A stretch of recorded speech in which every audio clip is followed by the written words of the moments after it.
Marcelo Marques desistiu definitivamente de ser presidente do Grêmio. Ele comunicou isso nas redes sociais nessa segunda-feira, dia 21 de setembro, um dia depois do Grenal vencido dentro do Beira-Rio. E ele está dizendo que os motivos são pessoais. A família, a empresa e até a saúde dele. Não tem nada a ver com a política. A gente vai falar aqui sobre esses motivos e falar sobre uma característica que me parece que é muito clara nessa história e que talvez explique essa história. A intensidade. A intensidade do Marcelo em todos os episódios dessa história. Vamos falar sobre isso agora. Eu já começo te dizendo que o anúncio pegou todo mundo de surpresa, assim como aquele outro, a primeira desistência, né? Mas agora, o Marcelo e as pessoas no entorno dele estão dizendo é uma posição definitiva, é uma posição que tem a ver com a família dele e tem a ver até com a própria saúde dele. Segundo o Marcelo Marques, a família, a empresa e a saúde estão pesando. Os relatos são de que a família, desde o início, estava fazendo pedidos para que ele não entrasse na política do Grêmio. A família, filhos, esposa, pais e todos os demais ali, desse âmbito familiar, eles foram expostos de uma maneira como eles não tinham sido antes. E isso começou a criar um desconforto, né? Além da questão familiar, a empresa sendo tocada por outra pessoa que não o Marcelo. Os riscos para o futuro da empresa. E, por fim, a maneira como ele tem sido visto, né? Como um cheque em branco, como uma fonte inesgotável de dinheiro. Isso começou a incomodar o Marcelo. Isso já tinha aparecido lá na outra desistência, né? De acordo com as pessoas do entorno do Marcelo Marques, ele está fragilizado física e mentalmente com essa exposição. E hoje não tem condições. Né? Num comunicado colocado nas redes sociais, o Marcelo Marques ele chega a dizer que ele não se sente preparado para ser presidente do Grêmio. Né? E ele coloca um ponto final definitivo nessa trajetória. Do ponto de vista da política do Grêmio, não tem hoje um argumento para que ele desista. Lá atrás havia uma disputa, né, um fogo amigo dentro da chapa, as pessoas vazando a informação de que pedidos do Guerra estavam sendo atendidos. Agora não tem nada disso. Porque lá no final de agosto, quando ele voltou atrás, todo mundo disse assim, beleza, o Marcelo está de volta e inclusive agora ele vai entrar no processo eleitoral e ele vai ser ou aclamado ou eleito. Né? Então, politicamente, nesse momento, não existe nenhum motivo, nenhuma divergência, nenhum atrito que cause desgaste para levar o Marcelo a desistir. A desistência não parte do cenário político. Nesse momento não se tem isso. Tá? Eu ainda preciso dizer aqui para vocês, num rápido parênteses, que há uns 10 dias atrás, 10, 12 dias atrás, eu ouvi um burburinho de que talvez o Marcelo pudesse desistir, mas fui atrás e a história não se confirmou, né? E era um campo muito nessa área da política do Grêmio, nessa eleição de renovação das cadeiras do Conselho Deliberativo, mas algumas pessoas aí nessa área do clube tinham ou alguma informação ou tinham ouvido alguma coisa muito superficial. Enfim, isso é uma coisa menor aqui. Né? Fecha parênteses. O Marcelo diz para todo mundo que teve a oportunidade de falar com ele que ele não se arrepende de nada do que ele fez. Tem uma declaração dele, inclusive, para essas pessoas que falaram com ele. Eu não consegui falar com ele, tá? Ele diz assim, eu faria tudo de novo. Eu compraria a gestão da Arena, eu colocaria os 10 milhões à disposição do Grêmio, faria tudo de novo. Ele não se sente preparado para ser presidente do Grêmio. Essa é a verdade. Tá? E aqui eu já começo a te convidar a olhar para essa história. Vamos olhar todos os capítulos dessa história. O Marcelo Marques anunciou que era candidato à presidência do Grêmio numa live no canal do Duda Garbi. Todo mundo já imaginava que ia acontecer, mas foi ao vivo. Aí depois, dias depois, semanas depois, numa sexta-feira à noite, o Marcelo compra a gestão da Arena. Um negócio que o Grêmio tentou fazer durante mais de uma década, com 3 presidentes diferentes e não conseguiu. Ele foi lá e fez o negócio. Numa sexta-feira à noite, em São Paulo, ele assinou o contrato. Dias depois, ele colocou à disposição do Grêmio, dos dirigentes do Grêmio, 10 milhões de euros, mais de 60 milhões de reais, para contratar o Roger Guedes, do Al Rayyan do Catar. E aí depois passa um tempo e ele chega e surpreende todo mundo quando vai na Gaúcha, no sala de redação, e anuncia a desistência da candidatura. Foi dia 27 de agosto. Ele surpreendeu a quem estava na mesa, aos participantes da sala de redação, aos assessores que estavam com ele e aos colegas de candidatura. Ele pegou todo mundo de surpresa.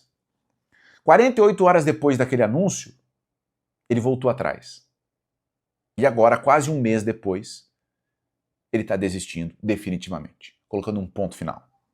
Um anúncio que também veio do nada, que ninguém esperava. O que todos esses episódios nos mostram? O que está tudo conectado aqui? Tudo muito intenso. Tudo muito intenso. O Marcelo, a maneira como ele se manifesta é uma maneira intensa. E, aliás, a maneira de ser do Marcelo, num outro rápido parênteses aqui, a meu ver, é justamente o que fez ele se conectar com o torcedor.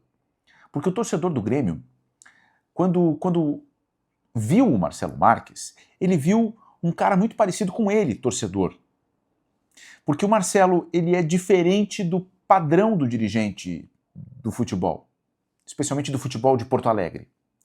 Ele não é um cara da alta sociedade de Porto Alegre, ele não é um cara que tem dinheiro de herança, né? 3, 4, 6 gerações com dinheiro. Ele é um cara diferente do estereótipo do dirigente. Então, quando o torcedor vê esse cara, que é um cara de fora, um outsider, que é um termo muito comum na política partidária, especialmente nos últimos 10 anos, quando o torcedor vê esse cara, que foge do padrão, e o torcedor está procurando uma coisa diferente, porque ele vê que o clube dele, repetindo as mesmas ideias, chegou onde chegou, ele olha e diz assim, esse é o cara, porque poderia ser eu lá. A maneira como esse cara vive o Grêmio, como ele fala do Grêmio, é a maneira como eu falo do Grêmio. Então, esse cara me representa. Então, a conexão ela foi muito fluida, ela foi muito natural. Mas essa conexão natural, rápida, ela cobra um preço. Porque as pessoas começaram a depositar muita esperança em cima do Marcelo. Justamente a esperança de ver o Grêmio mudar da noite para o dia, do domingo para a segunda, cai um monte de dinheiro em cima da arena, em cima do cofre do Grêmio, e o clube passar a ser um novo rico, capaz de competir com os principais clubes do Brasil. O Marcelo, é bom que se diga, ele nunca disse isso textualmente, né? Se criou essa ideia porque ele tem sucesso na vida dele e tal, e que ele iria botar dinheiro junto com o Celso Rigo, que ele comprou a Arena, né? E o fato dele comprar a Arena cria no imaginário coletivo a imagem de um tio Patinhas, de um mecenas, né? E isso tudo vai se retroalimentando e retroalimentando justamente por essa intensidade. Uma intensidade que está nas atitudes do Marcelo, mas também na fala dele. Ele é intenso ao falar. E o que olhando para essa história, me chama a atenção? A intensidade do Marcelo, ela vem da paixão dele pelo Grêmio. Porque racionalmente, uma decisão como a compra da gestão da Arena demandaria mais tempo. Mas no impulso, na forma intensa de ser, o Marcelo fechou o negócio, ao custo que fosse, para ter a gestão da Arena o quanto antes. A negociação pelo Roger Guedes, também muito intensa. O próprio Marcelo, do telefone pessoal dele, mandava mensagem para os jornalistas, para os influencers, dizendo, fizemos a proposta, estamos tentando, isso. Ele na linha de frente, de forma muito intensa, né? E de forma, até vou dizer aqui, ingênua. Ele se colocando diretamente em contato com dezenas de milhares de pessoas. Depois do negócio dos 10 milhões de euros, a desistência. A desistência é o primeiro ato dele olhando e dizendo, olha, talvez a minha intempestividade, a minha intensidade tenha me levado para um lugar que eu não estou preparado. E o grande detalhe aqui é que essa relação de paixão, de amor com o Grêmio, que fez ele se conectar com o torcedor, que fez o torcedor acreditar e ter esperança, é a mesma que proporcionalmente vai gerar decepção e frustração de muita gente para com o Marcelo. Por quê? É na mesma medida, é na mesma proporção. Né? Essa intensidade de ver ele como uma esperança é na mesma medida, na mesma proporção que vai se ver ele como uma decepção. Só que, se a gente olhar a atitude do Marcelo de desistir, ela tem uma grandeza. Ele está dizendo, antes de sentar na cadeira do presidente, antes de segurar a caneta, que ele não está pronto. Ele poderia ter feito isso antes. Poderia. Mas tinha um jogo com o Flamengo, tinha o Grenal. Né? Ele poderia ter dito isso no dia 27 de agosto e manter? Poderia, mas ele não fez. Talvez pela intensidade. Por quê? Porque as mensagens, as ligações, os apelos nas redes sociais, a relação com o Celso Rigo, com os outros integrantes da chapa, tudo isso mexeram com a paixão dele com o Grêmio. E fizeram a intensidade voltar e aparecer ali e ele tomar mais uma decisão baseada na emoção. Né? Na emoção. Porque a intensidade, ela vem da emoção. É uma decisão emocional. Se a gente olhar aqui, é óbvio que tem a negociação ali, racionalmente ele está negociando a compra da gestão, né? Mas eu olho para cá e eu vejo muita coisa numa decisão, várias decisões emocionais. Se a gente olhar nesse cronograma, né? Nessa ordem cronológica, né? Tem muita decisão com emoção. E a racionalidade, ela foi ficando de lado. E justamente pelo fato da racionalidade não estar ali, é que ele diz, e a meu ver, com razão, e ele diz que não está preparado para ser presidente do Grêmio. E eu concordo. Ele é apaixonado pelo Grêmio, ele fez um dos maiores atos de amor pelo clube, que foi comprar a gestão da Arena. Mas essa intensidade toda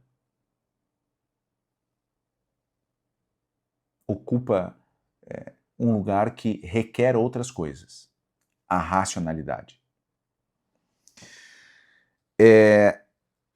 O Marcelo, eu não sei se ele vai apoiar algum candidato, né, na eleição presidencial, não sei como é que fica o cenário político. Certamente, se ele quiser seguir na vida política do Grêmio, ele vai ser acolhido por qualquer movimento. Né, pelo ato que ele fez de comprar a gestão da Arena, só por isso ele já vai estar dentro de qualquer movimento político, mas eu não sei se ele vai ter essa pretensão. Ele fez um pedido nessa manifestação, né, nas redes sociais, de que o torcedor aceite ele novamente como um mero torcedor. Eu não sei se o torcedor vai conseguir atender esse pedido. Né? Mas talvez, se o torcedor agir com racionalidade e não com a intensidade que vem da emoção, talvez ele possa, mais para frente, entender. Talvez ele possa, mais para frente, olhar para o Marcelo e dizer: eu te entendo. Porque da mesma forma que eu me vi em ti, quando tu te lançou presidente, eu também estou me vendo em ti, quando tu diz: não estou pronto, não consigo. Escreve aqui embaixo o que tu acha dessa história toda, tá? Se chegou aqui no canal pela primeira vez, seja muito bem-vindo. Pode te inscrever, ativar as notificações e deixar o teu like. É isso. E agora?